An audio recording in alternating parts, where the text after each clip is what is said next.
live Chenro Kuku Mar Wach chieng makawuono ogomba kod migosi Chris Owala ogomba ko chege kuma COVID-19 kod chiko masani koro ngeny e counties 13 mantiere western koni eri molo chutho Bachi nire mana golo kwa governor ma Kisumu County ngire Peter Nyang'nyong mogolo chike kuma tek tweta ma itudo kwa wachi niri mara COVID muko udi kachele kwa luo chike to kwa kagibo Roma ndiko migosi Jewile Mutunga former Chief Justice wabene nono weche weko mag kaka usebirika uluor chik manoko galo kumkero won vijaje sauchel manowe tengekane kikwiwil ni bene wachi ni Chief Justice Masani Mata Kome Olingthi gimosebiri kwa wachi onge budget wabene kinyi kalo kinyi kachel to kwa moko matatu mokalo live Chenro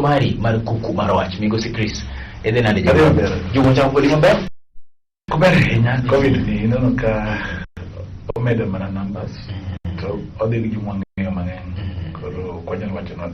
saniri ngeni kero mo iweru gi ngato kaka no kod juma mokalo chien to chako dogo romo kedo igone nyasaye kamano nikech COVID terowa e speed moro man mala yen jaduong padwe mo masani ne parono obiro mbuka then obe waso kawe andi do ka kunde mo konti ma batisi ka idi tutu moro to sai do jal COVID koro libro ni parlan COVID koro ginja kutiet to iketi ki COVID teno gi data to so aparana someone tinis kala ngo what jo matio Minister of Health doctors and nurses go to the new store when they go the yo kangwe mal rango tuchiki ado gimatimre idon bende gima hinyo kabisa idon no wakwan prepare wakwan tayari man handle COVID kakanini ni wawe na onjo yo ikre yo tim kama to gigo donka sigana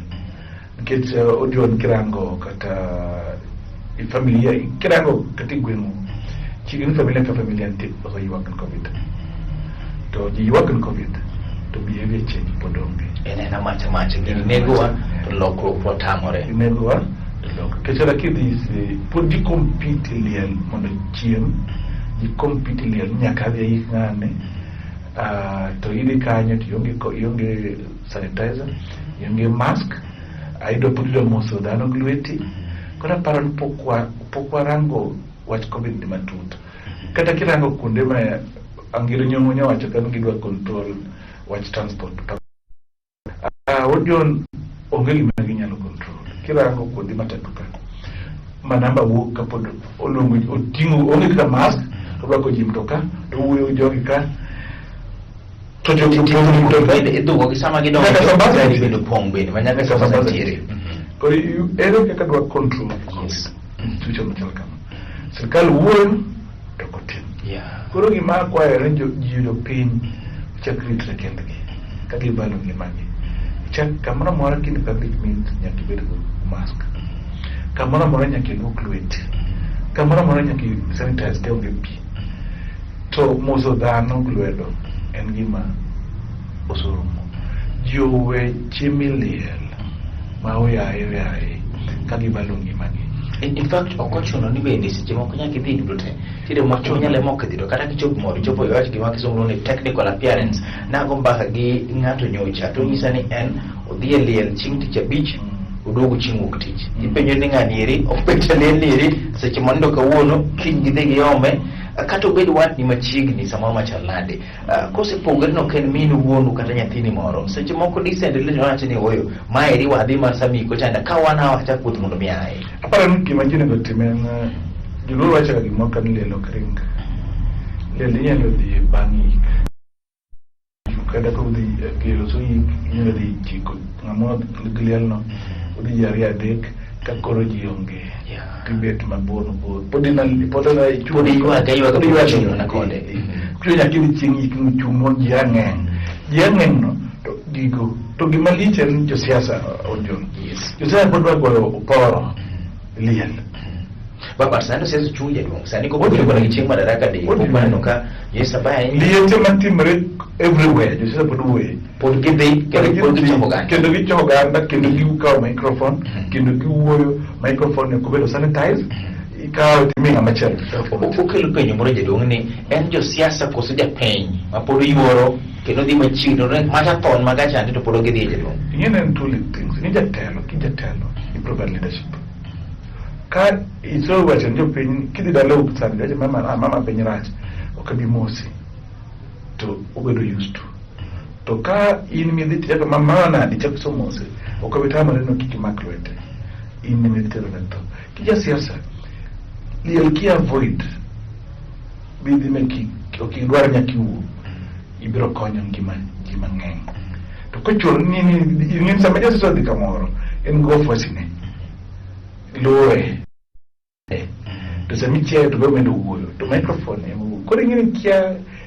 kin jatelo dia katin ng'ama ki jatelo kisa mitimo gini okono miluongo jatelo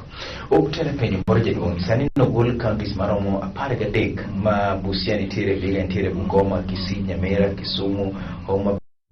nitiere, Siaya ni kaunti zo mwaka Luo. Ineno ka COVID dhi malo to kore kawane juma chiel nyaka bed kod Madaraka Day. Openjore to dibene seche mane India Vara no biro gi jabich mano gi Bos chande ema no chako ke nyaka mwalo konieri to chikecho wachi sine onyalo biro bedo mang'eny moiko kaeri kaponi wachako otiko jumba ariyo nyaka ne wach mar Madaraka bi Kisumu jaduong'.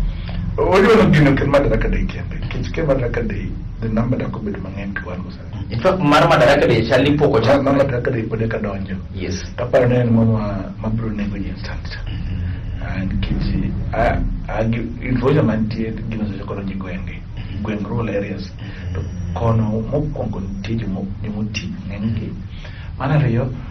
kirango counties of you okagin prepared e wach thieth yonge ICU ng'engi gionge otande ni mango oxygen gionge thieth moromo koro gino kodonji gwengewa koma juti to dhi bedo gi liete mang'eny zaidi odhi bedo na kaka India chalcha koro dhano ka winjo wach dhano nego bed no boost the immunity ichamo lembe ichamo lot ikawo vitamin C budho cham zinc budho moro mwa tedo cha nyadala ni to the problem wa tedo ko golo kodhi nego tedo gi kodhi cha kodhi no zinc mang'eny zaidi koro warang zinc warang vitamin C warang ka konyalo konyre then watim masking walog sanitize then Nyasaye bro konyo to kwa wewe lwet nono to wabedo chan achiedh nade mang'eny mbele ka bende wanyala dieri timo gik ma jikete mwanyio budho zinc ma budho ni kod zinc to gi vitamin C to no ka pinga timo ngaji jaduong' piny tek kod dhano te odwoko kwa gik maneno ga chon nido ki dala ka dala ntie chwa ntie budho jo pidho budho ne kinyonga koro wajak wadog ngiro machon kata na post covid yakwa rang to dak nadi kwa mbele kich gigi lune kwa nyoga kichwa budho yes gundim malmao nyundo wanyoka itimo neni gima nyala dai kangane dari pon kendi yes where did the rent things makoro chunya kwa nyoki duka onde kwa diwa konyo godendo choma ne ti no sitonge te wangbaka a lot chon ne nyoka sani yo njidi chile nyalo so kitchen gardening ya kwa chak doki gimoro malo kitchen gardening yes ma every household can be kitchen garden around their home maginyalo yude gigite ondo kony gimwa kone mbele awinjo maleng sani do mobile code masani bro werka kauma kinyere te miyali gine to de mana mbele rumo kanyer magin gik manyalo konya dieri koso John, code will never solve a problem my social behavior. Code of solve behavior. Behavior is solve attitude change. Leadership. Kwa job yo de gwen moja no chako go baraza yo gwen mo chako de gwen mo ket campaign gwen no gino tim kama code the changes mangen kitkido ka ngato en okoya afford mask or mask all on the way ikai between they solve the problem or when ni rango ni oyo wani gwen ka wangi gwen ka chan kini gwen kami ai wanya dog na ngane en ma motive okonyana afford mask but moko mine ko rango to kidogo kidale do de kamoro ochuno nyakidhi woth moro maido kamoro mdadi oyain ochuni nyakidhi bedo chuni nyakidhi kasi yeri ken chiro chunya kidi chiro kin mama oso ti oso ol nyakidi chiro kacha kuri nyalo ori nyakwari moro budi kaw ni gimoro kuduogo ni ka no kin ni gini ko dambe ko sodi nyakubed kuduogo ka to nyakolog ujon chichiwa kane ne kore ni tipilogo chichete yes ni tisa nyaka stage yes samo woyo ko dini ngengi no dog chien owere gi kai lo silo chien jaduong wach mar demolition kache ko dagi chike ne tire yuak mar chiro moro luongo ni Kombedo market matire ganga mag Yubandani japiny no nyisi ni kanyero ne imuko kendo ni chielo kodaka gi county government mag Kisumu bang'e ni eri girito kanyero mondo midhi ger johala moro biro kanyo ero kendo chako gedo kanyo ero ndiyo wachi no wachore mane migosi Balawanga no sedhi kuno ero mane wachane gol notice mondo midhi muko od ni eri koth gogi kar kanye do ahujon leadership mo okahero joma gitelo nikech ng'ato ok nyal biro gedo kamoro kuny foundation all material rach sirkal ok nen gima bende mako dhowa nikech kata in kawa mesa kama se bedo clear ni dwa gere gi county ni dwa uso chips kanyo ero ibro maki but ok nyal kawo gimoro wana wakapodi ni kanyo tie market kanyo ndi joma choko osuru yes market kanyo ndi joma in charge of environment market kanyo ndi what admin man tie charge of market ndi village admin or John tumondi ger gimoro nyakiyudo approval yes no chako gero gino without approval what admin nen kanye what village admin nen kanye gigi ngiki mumo go wanti en samiti atimo gi mondo ka ji complain ki wa where they go lambo bido repossess Kisumuka onengo oduog buket inyeng serikal obedo kit to koko kete yes tido ni land gi wiro repossess tichaki minji ma politically correct kik ugoli lwet ochien to kose kawe oduoke nyaka nyeng serikal nikech def miyo nyango moro keto iduoke koro ile igoraize koro kwelo mar ng'ato no kwelo makolo procedure koro ana dwa regularize mondo mi wod John mondo ilu procedure mondo amigo koro ng'at mabiro next government ok nyal kawe e kes bela mano timore Kombedo ni iwacho ni nitiere gari mar county mosegabedi kineno kanyo ero kadhi choko manyonge kata ka chama soya kata kande piny mapenjore ni to seche magi ketimore chalni nitiere government abini tiyo mondo konja piny to government achiel ni nitiere jomoko iye madwa hinye bende jogi nyalo bedo uprooted jaduong ongenga about that thought live Chenro mari mar Kuku Mar Wach migosi Chris Owala live kako mbaka ka weche gik mathoth mokalo Kisumu county weche mag COVID-19 weche matimore malo budget weche mag judiciary kachiel kod moko mathoth kigole ka bang'e machoka ndilo mar ariyo mar Chenro mari mar Kuku Mar Wach.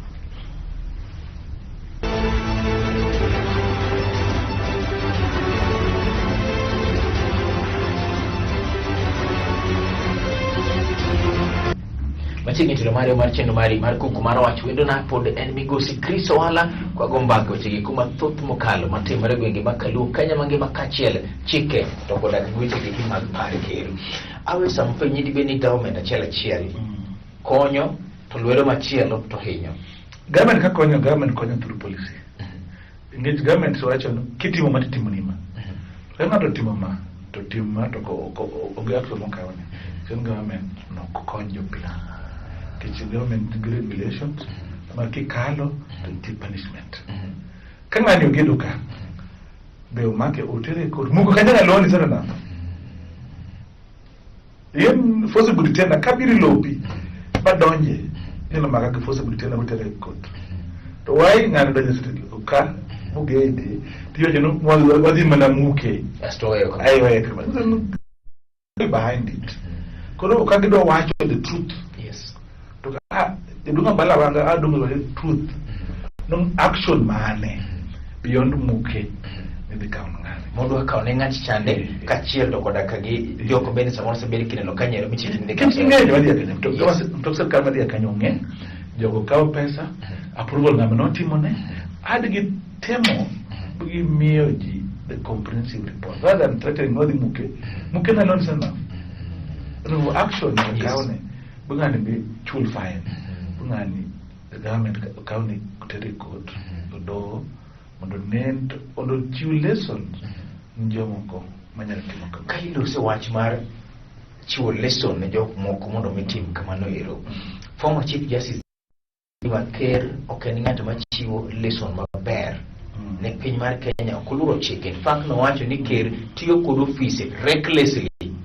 chalo ng'ama obuono piny. Apolo Mboya bende odhi e court mar mondo mi ochun Ker mondo mi yie judges auchiel kende. Ineno nade dibed ni Mutunga loso modek ahinya? Onge gimodeko, ng'en sama kimi ng'ato sa botimo gimoro kokimiye sa dwachi ng'ane oriko ng'ane nadiwe ng'ane timo gimoro ting'en action mana timo gi president ok en gima ber. Koset example kitamiri ng'en nitie gima gar jotelo ka kisomo sovereignty of the people katiba maro ma 2010 ma kisomo article 3 ma wacho no ma samika oath obedo ga based on I'll protect, uphold, protect, uphold and defend constitution. Kakero ka oath no will defend or protect on katiba.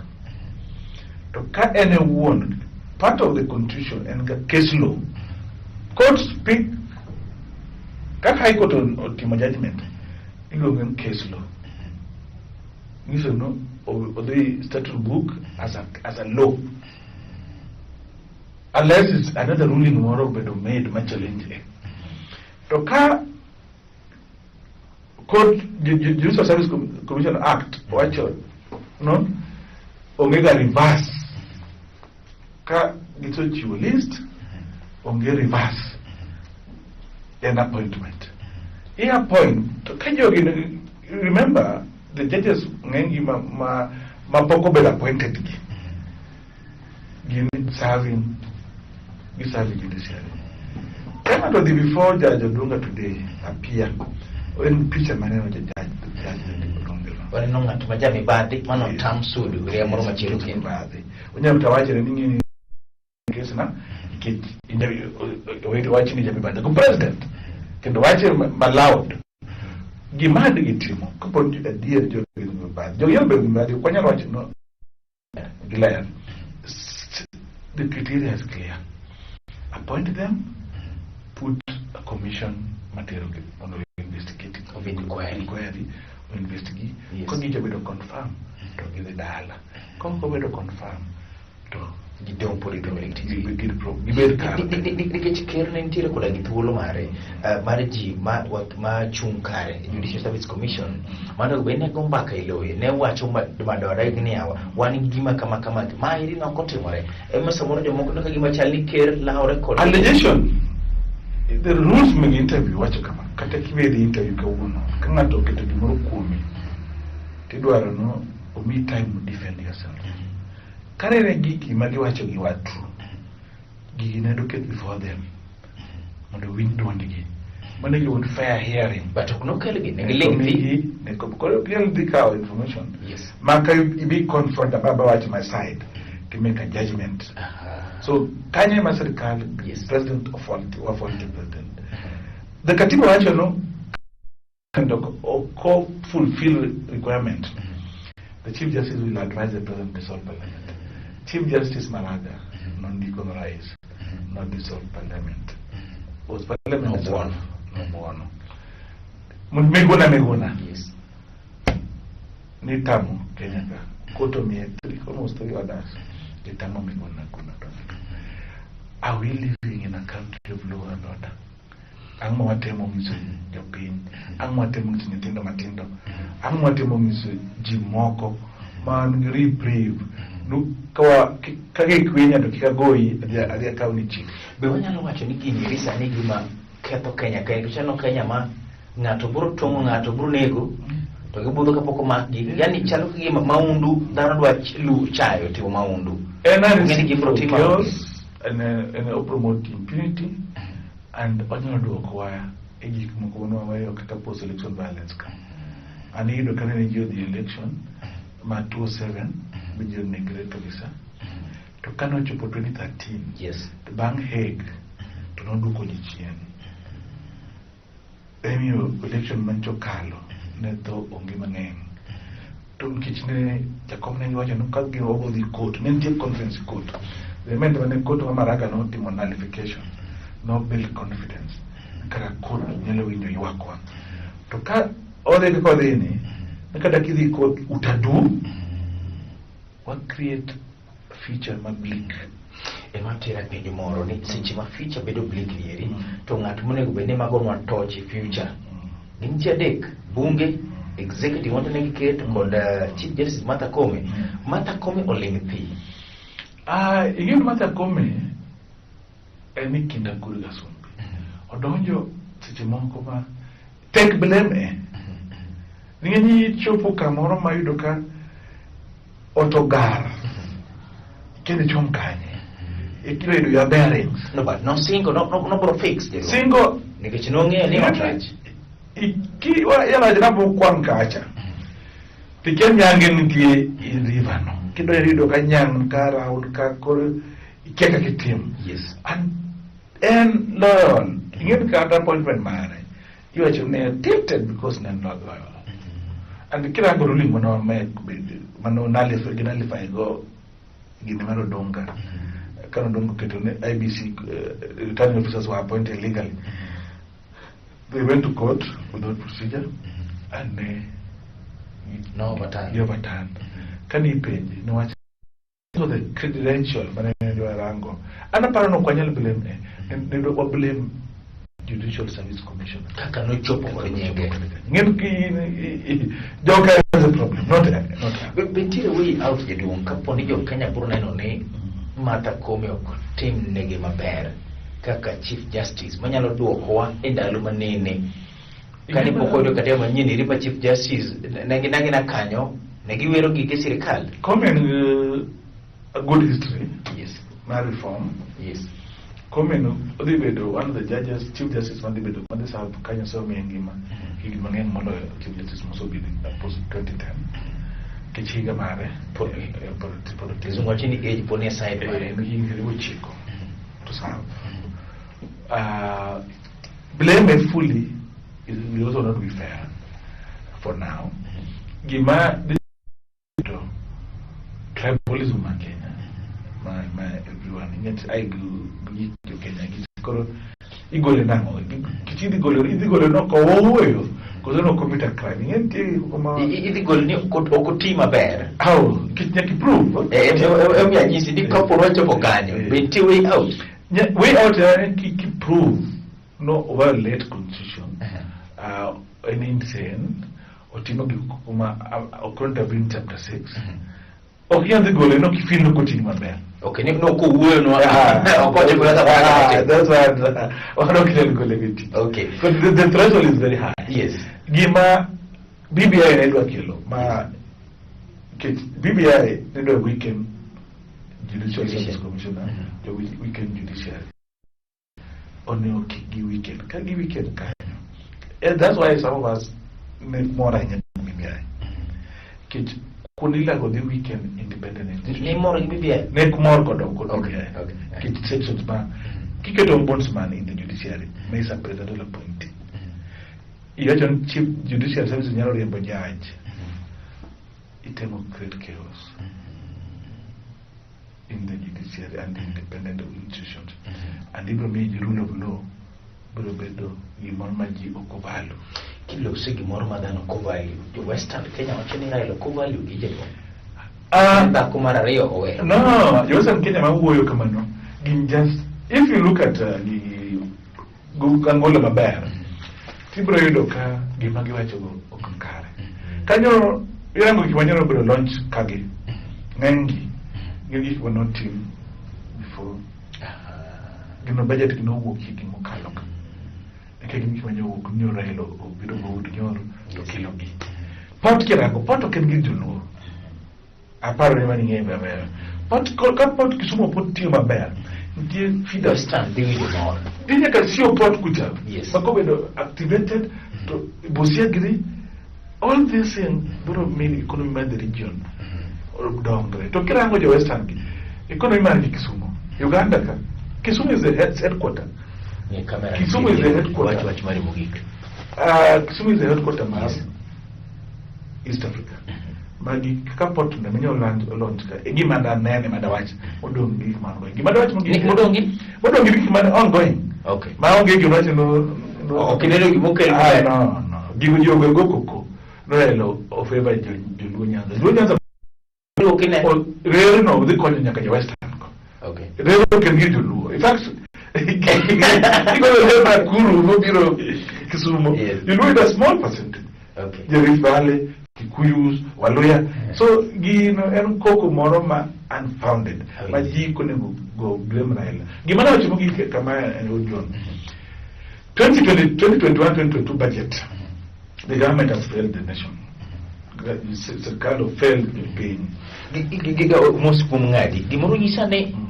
nikech inwe mawiyo winjo budget. Ni wach budget ne jo manyien kage se kale ko gole ka to gole wach manyien da mina again preview okay preview budget you know government what borrow local market how do borrow the foreign market borrowing the money to borrowing local market the hat the and keep borrow local market so in the bank borrow to in borrow at a higher interest rate. Bank corporate prefer government than in. It's much more bully cheap. Okay, be in rate very much borrowing the way the mala. To call a Timohada, the bed of my dead. Mana Yokin of COVID. Government to get to 3.9 billion manual vaccine estimate. The government watch give a vaccinate 30% of the population. Their estimation, 30% estimation, give her 34 billion to vaccinate. To get to 3.9 billion to vaccinate. Away Kanye, Kanye. Is that mathematics correct? Okay, correct. Lie. Uchino Mariban Kuku Mar Wach. Onja. Jumanye no bro ko de bako chiki mag budget kanchel ko moko matut. Nyinga en Haron Utieno. Bigusi Kristo wala. Wani wendo kauni chino mari. Mar Wach.